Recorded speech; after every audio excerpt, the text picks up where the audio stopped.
شما برنامه خبری رادیو زودی رو مستقیما تماشا دارید. سلام. در 15 دقیقه من شعله گلخوجه شما رو با اخبار 23 اوگوست شروع میکنم. امروز در برنامه وکیل پارلمانی تاجیکستان از قیمت شدن نرخ سیمکارت انتقاد نمود، اما خدمات علاقه از این اقدام حمایت میکند. 9 میلیونی نه 9 میلیون اهالی باشه، 9 میلیون سیمکارت. باز دیگه ما چی در کره سیمکارت؟ پرونده علیه 20 ساکن در نیم سال مشکلات حجتگذاری فرزندخوانی موردهای خرید و فروش کودک را زیاد کرده است. 20 سند 20 حجت لازم است تا یک نفر به مقامات پیشنهاد کند و دهها امضا از افراد مسئول بگیرد و دست کم 3 مرافعه دادگاهی را باید پشت سر کند. و روحانیان دست به کار شوید. با کدام هدف موله‌های ازبک را برای آرام نمودن ازدیام پرغضب تمرین می‌دهند. و شروع میکنیم از آن که دادگاه ولایتی سوخت روز 22 اوگوست خیرالله میرساидов خبرنگار و رهبر کابینه تاجیکستان را از زندان آزاد کرد. او شام چهارشنبه از بازداشتگاه به خانه برگشت، اما این خبرنگار باید 80,000 سومانی پرداخت نماید. خیرالله میرساидов تقریبا 9 ماه در بازداشت بود و میگوید در این مدت اسب‌هایش خراب شدند. یک روز که من در آزادی حاضر من قطعه اویل ما حاضر مادر دیگر همیشه هر روز مهمون قبول کنیم یار دوست است تمام دنیا زنگ زدیم تشکیلات های بین الخلقی ژورنالیست و دیگر سلامتی نقص یک کمتر همین نیرو تمام شده که تعمیر کردن در کار حکم سود باشد حکم سود که روزانه نه مرحله یکمش نه مرحله دومش غیر قانونی برای آنکه یگانه گناهی که من کردم این همون پاره ندادگیم دیگر همش کارهای من قانونی بود این کار همش قصدم شد من میخوام که بالای حکم سود ولایت شکایت کنم به سود عالی و در کار شود تا سودی گاه میرم. دادگاه شهر خوجند ماه ایول امسال خیرالله میرساидов را به 12 سال زندان محکوم کرده بود.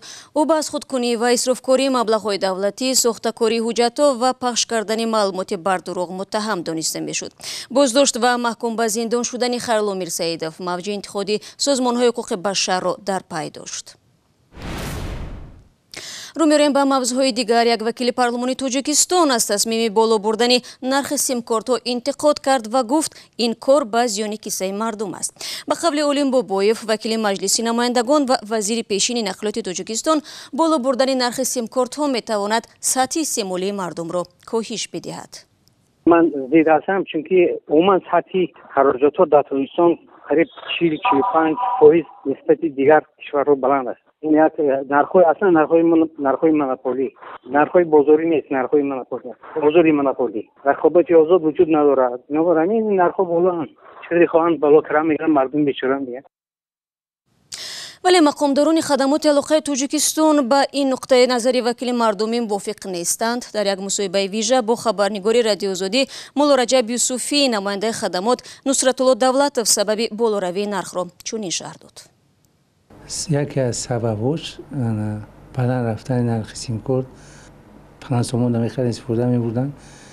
نه فرض کردیم که جهتی به خطرش یک آدم دیگر را تحقیر میکرد، اون سیمکارت را میگرفت استفاده می‌برد و میپرتافتش ارزان که استفاده می‌برن.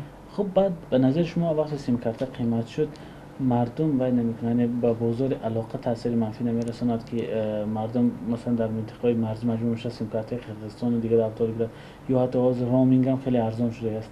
یعنی به نظرتون به بازار علاقه تاثیر منفی نمیرساند؟ مردم ما به همین درجه مختش دیگه که همین سیمکارت خیلی که در خونه روزگار ده یک ماه ده هفته ده بار فرض کنیم خوراک میخری سیمکارت را همین خیلی فکر کرده میگن که اوزی هم سیمکارت نه سیمکارت رنگ اون نیست که ما مثال بگیریم بریم رنگ ای بزرگ خرید کنیم هر هفته و هر چی به همین درجه رسیده که مردم فکر سیمکارت خودش یک حجتی بگیم ایجاتی چی بگیریم این سیمکارت دائمیه 9 میلیونی نه 9 میلیون اهالی باشه 9 میلیون سیمکارت باز دیگه ما چی در کره سیمکارت درست. رئیس پول همین 250 سوم این خودی کمپانی‌های موبیلی ده میره سیمکارت را خودی کمپانی موبیلی ده میره و مشکل کارخانه مون هم یک سیمکارت خودی همون کمپانی موبیلی دامه. یعنی از اون چند مقداری که نلاگ میره دیگر یگان سوم خدمات علاقه نه در خدمات علاقه سومی نمیده تو زیرا کی خدمات علاقه سیمکارت خریده بود. خودی همون کارخانه موبیلی اپراتوری موبیلی دامه. یادرس میشوم که مقامات تاجیکستان نرخ یک سیمکارت تلفن‌های موبیلی را 250 سومانی مقرر کردند. نرخنامه نو از 1 سپتامبر امسال عملی می‌گردد. دوستانی کل تاجیکستان در نیم سال روان علیه 30 نفر با جرم خرید و فروش آدمان پرونده باز کرده است که اکثریت به خرید و فروش کودکان ایبدار دانسته می‌شوند. این آمار نسبت به سال گذشته بیشتر بوده است. مومن احمدی این موضوع را پیگیری داشت و قبل از برنامه از او پرسیدم که اصلاً به چنین جنایت کی‌ها دست می‌زنند. شهلا اصلا خرید کودک بیشتر با هدف فرزندخوانی صورت میگیرد و آنهای کودکان را خریداری میکنند که هدف دارند به فرزندی بگیرند ولی بنابر مشکلی سند حجت گذاری آنها امکان ندارند قانونی کودک را بگیرند. به این خاطر تلاش میکنند با راههای غیر قانونی صاحب کودک شوند. از این رو آنها بیشتر آنهایی را جستجو میکنند که کودکان خود را نگاهبین کرده نمیتوانند و یا کودکانی که از راههای بدون نکاح تولد شدند و مادر یا پدرشان امکانی نگاهبینی آنها را ندارند راضی میشوند با یک مبلغ ناچیز فرزندانشان را به دیگر نفر بدهند و ضمن گرفتن آنها با مبلغ ناچیز یا با تحفه اکثرا بازداشت میشوند و نسبتشان پرونده جنایی باز میگردد. سال 2015 پارلمان تاجیکستان مقرراتی به فرزندی گرفتن یتیمان را نسبتاً آسان کرد. پس چرا تا هنوز خرید و فروش غیر قانونی کودکان ادامه دارد؟ این سال دیگری من از مومن بود. بله شهلا، واقعا در پارلمان تاجیکستان با بعضی از قانون‌ها تغییرات وارد شد، اما با این وجود مشکلی فرزندخوانی در تاجیکستان حل خود را نیافت. برای به فرزندی گرفتن فعلا در تاجیکستان نزدیکی 20 سند 20 حجت لازم است تا یک نفر به مقامات پیشنهاد کند و دهها امضا از افراد مسئول بگیرد و دست کم 3 مرافعه دادگاهی را باید پشت سر کند اون نفر تا از تولدخانه و یا از پرورشگاه‌های ویژه یک کودک را قانوناً به فرزندی بگیرد. از این رو این روند بسیاری خانواده‌ها را دلسرد می‌کند و آنها امکانی قانونی گرفتن را ندارند و بیشتر تلاش می‌کنند با راه‌های غیر قانونی صاحب کودک شوند. بعد این من از مومن پرسیدم که آیا خود مسئولان سبب پیچیده باقی ماندن جریان فرزندخوانی را چگونه شرح می‌دهند؟ ببینید شهلا، با چندی از مقامات دولتی ما صحبت داشتیم. اونها گفتند که این بیشتر با هدف حفظ حقوق کودک سند و رعایت قانونگذاری بیشتر، طلبات بیشتر صورت میگیرد، چون هراس دارند که در صورت سبک کردن به فرزندخوانی قبول کردن امکان دارد که کودکان ربوده شوند و به هدفهای دیگر استفاده شوند، چون دلیل ها هم هست که در روسیه روند به فرزندخوانی گرفتن سبک بود و تحلیل ها نشان داد که برخی ها با هدف استثمار، مثلا استثمار شوهانی و دیگر کودکان را به فرزندخوانی میگیرند. مومن احمدی بود که با ما صحبت میکرد. ضمناً در 3 سال اخیر دادگاه تاجیکستان 48 مراجعت برای فرزندخوانی را رد کرده است. شما برنامه خبری رادیو آزادی رو تماشا دارید. پلیس فرانسه میگوید در یکی از کناره‌های پاریژ فردی با کارد 2 نفر را کشته، سومی را زخمی کرد. مسئولیت حمله در منطقه تراپیس واقع در غرب پایتخت فرانسه را گروه دهشت افکن دولت اسلامی برداشت گرفت، ولی شهادت حمله را تقدیم نکرد. به گفته وزارت امور داخلی فرانسه، ظاهراً مسئول حمله مادر و خواهرش را به قتل رسانده است. مقامات تراپیس میگویند فرد متهم در حمله کشته شده است. چند ساعت پیش از این حمله گروه دهشت افکن دولت اسلامی نواری را نشر نموده که در آن شخصی از نام رهبر آنها ابوبکر بغدادی پیروانش را به حمله ها در سراسر دنیا تشویق کرده است.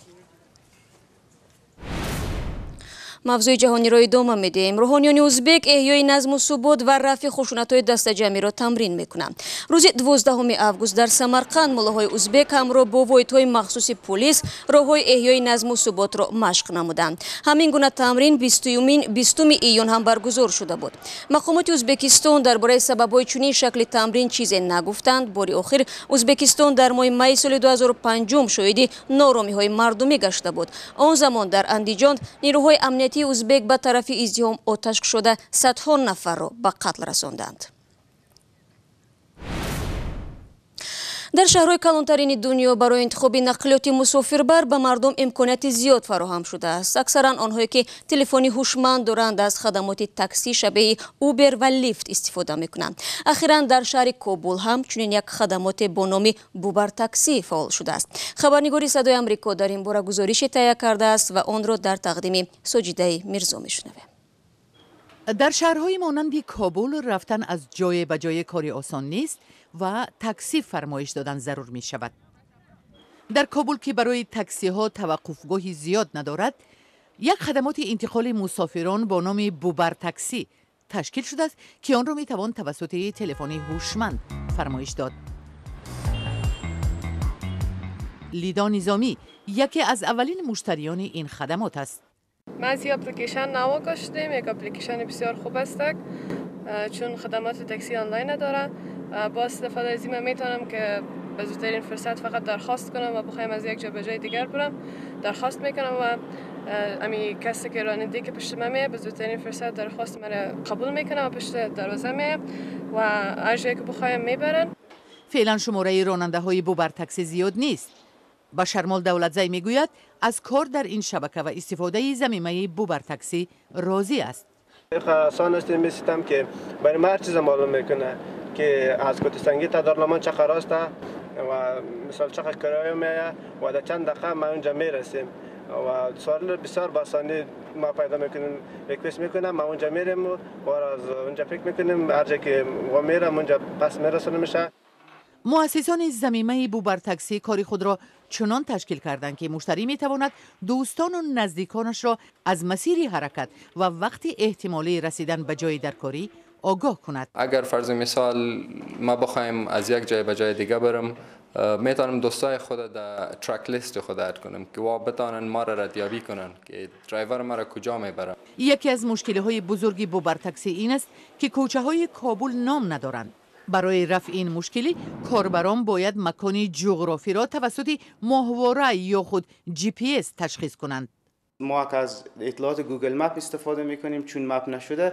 یک مشکل است که او چالش را ما به طریقای دیگه حل کردیم که از طریق GPS و اینا و همچنان با خود گوگل کانتریبیوت میکنیم و همکاری میکنیم که اکثر محلهایی که نامگذاری نشده ما همکاری میکنیم که اونا نامگذاری بکنیم و تیم ما در اون قسمت هم همکاری دارند. مؤسسان بوبر تاکسی انتظار دارند که در آینده مسافران هنگام سفر از جای به جای دیگر وقت کمتر و پول کمتر صرف میکنند. یگانه مشکل این است که حالا در کابل شمار مردمی که تلفن هوشمند دارند زیاد نیست. و مقامات انتظامی نویای بخش خودکشی سربازی را تحقیق دارند که در روزهای تجلیل از عید قربان به دیداربینی والدانش رفته قرار بود در توی برادرش هم اشتراک کند، ولی عوض نبیف صبح 22 август خود را دور کشیده است. تا هنوز سبب خودکشی این جوان 22 ساله معلوم نیست، اما او در روی خاک در محلی که خود را کشته است از پدر و مادر عضو پرسیده و توی را به برادرش تبریک گفته است.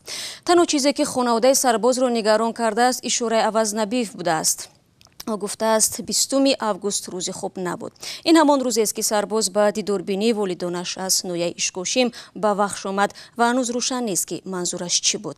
عوض نبیف ماه می سال 2017 اختیاری به صف نیروهای مسلح تاجیکستان پیوسته است. قرار بود ماه می سال 2019 مهلت خدمتش به آخر برسد. خبرگزاری‌های تاجیکستان و جهان از دوربین رادیو آزادی بود. تفصیلات بیشتری حوادث روز را از سامانه ما www.azadi.org پیدا کنید و نوارها را در آزادی ویدیو کانال مخصوص رادیو آزادی در یوتیوب ببینید. همچنین شبکه‌های اجتماعی هم صفحه رادیو آزادی را دارد و از اونجا نیز میتوانید ما را ببینید. فردا با خبرهای نو به همین استودیو برمیگردیم. خدا نگهدار.